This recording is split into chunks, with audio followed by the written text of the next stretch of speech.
माहूर येथील हिरकणी शासकीय औद्योगिक प्रशिक्षण संस्था येथे दिनांक 25 जुलै 2025 रोजी सकाळी 11 वाजता कारगिल दिन साजरा करण्यात आला। कार्यक्रमाच्या सुरुवातीला मान्यवरांच्या हस्ते दीप प्रज्वलन करून वीरांना आदरांजली वाहण्यात आली। यावेळी कार्यक्रमाचे प्रमुख वक्ते अनिरुद्ध केंद्रे आणि उपस्थित मान्यवर यांनी विद्यार्थी आणि विद्यार्थिनींना मोलाचे मार्गदर्शन केले। तसेच माहूर पोलीस स्टेशनचे पोलीस निरीक्षक गणेश कराड यांनी सुद्धा मार्गदर्शनपर शूरवीर यांची गाथा आणि त्यांच्या अमरतेवर प्रकाश टाकला। माजी सैनिक BL काळे यांनी कारगिल युद्धाबद्दल अनुभव विशद केले। कार्यक्रमासाठी तालुक्यातील माजी सैनिक यांना पाचारण करण्यात आले। माजी सैनिक BL काळे, पवनजी यादव, विजय पवार, राजाराम बागुलवार, काशीराम, RK बळीराम, PI मनोज कुडमते, उप अधीक्षक भूमी अभिलेख तुकाराम पेंदोर, माजी सैनिक VK पवार या सर्वांचे स्वागत करून शाल श्रीफळ देऊन सत्कार करण्यात आला। दरम्यान प्रमुख उपस्थिती म्हणून युवा ग्रामीण पत्रकार अनिल माटपिलीवार, उपाध्यक्ष समाधान कांबळे प्रामुख्याने यांची उपस्थिती होती।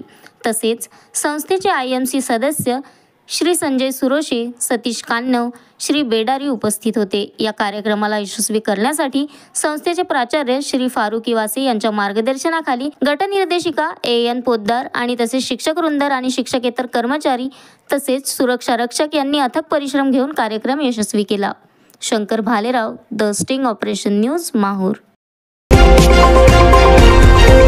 द स्टिंग ऑपरेशन न्यूज, सत्याचे दुसरे नाव, अन्यायावर लेखणीचा घाव।